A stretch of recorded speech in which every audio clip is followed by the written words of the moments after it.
ناظرین آپ کا خیر مقدم ہے علم و علماء میں آج انتہائی اہم موضوع نفس و شیطان کو مغلوب کرنے کے طریقے، اس حوالے سے ہم آپ کی خدمت میں حاضر ہیں اور علماء حضرات انشاءاللہ اس پر کلام فرمائیں گے۔ ہمارے ساتھ موجود ہیں عالم اسلام کے ممتاز و معروف عالم دین علامہ مفتی محمد اکمل مدنی صاحب، السلام علیکم ورحمۃ اللہ۔ وعلیکم السلام ورحمۃ اللہ۔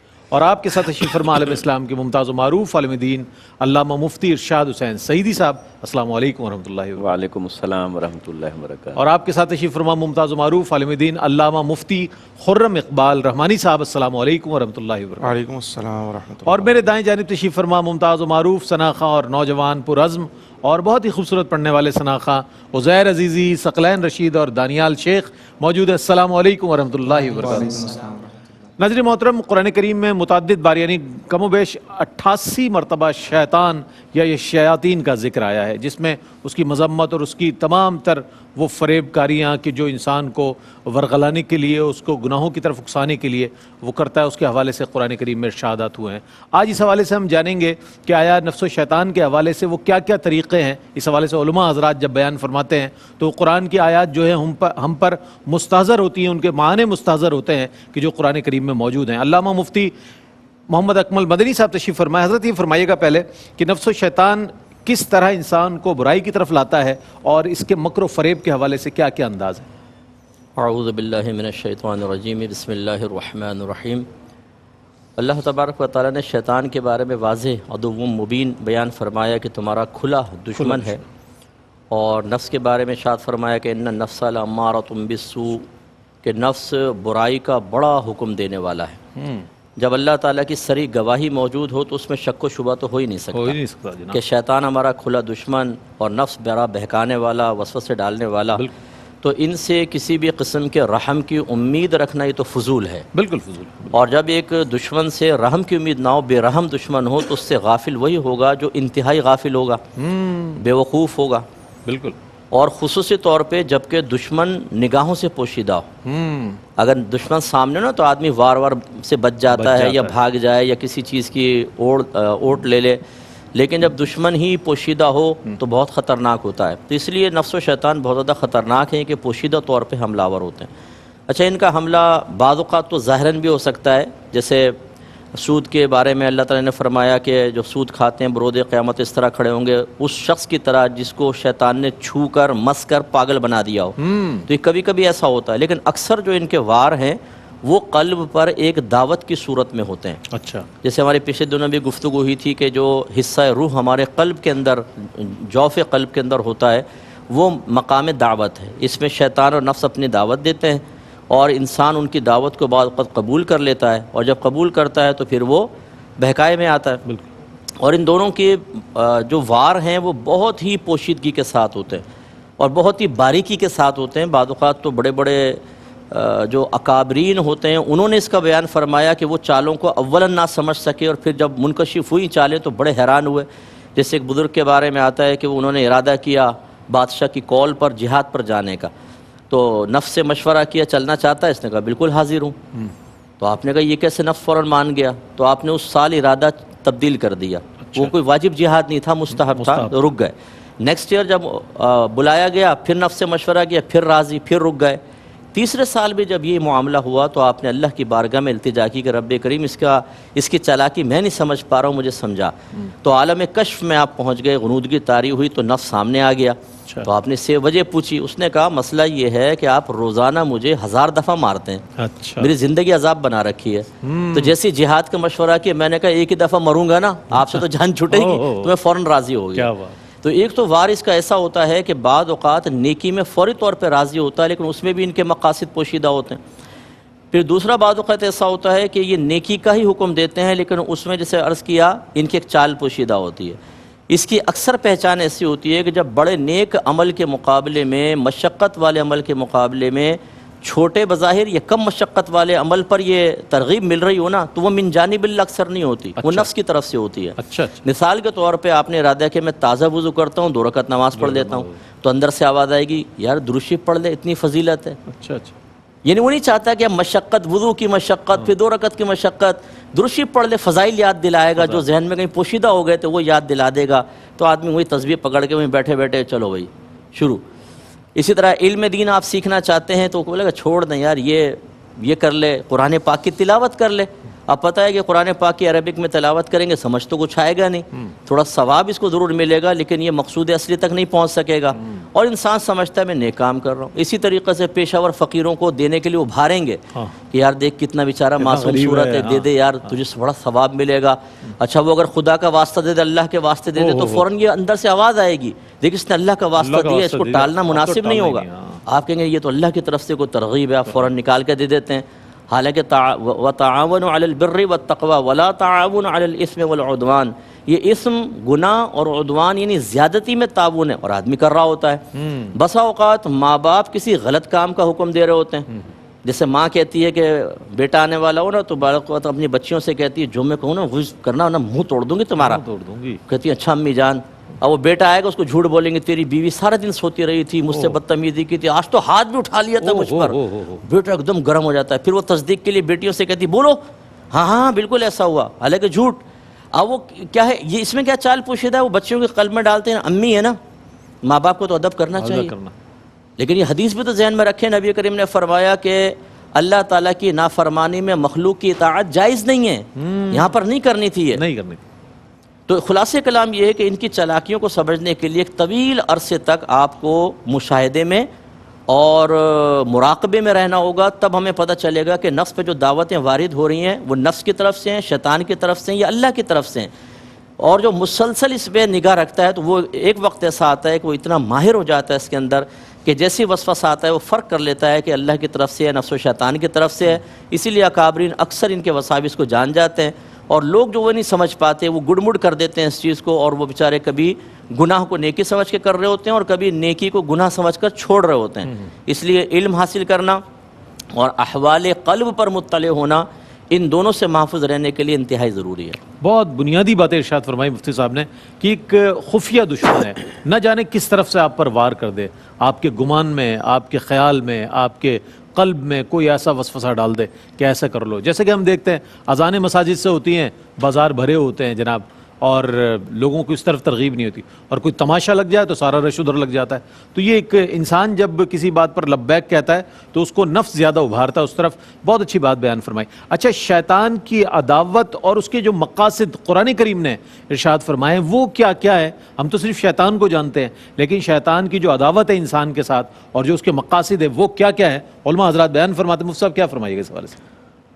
جی قبلہ مفتی صاحب نے نہایت جامع انداز میں نفس اور شیطان کے جو حملے انسان پر مختلف شکلوں میں ہوتے ہیں، کبھی ظاہراً کبھی چھپے ہوئے، جی بالکل، اس کی تفصیل ہمارے سامنے رکھی.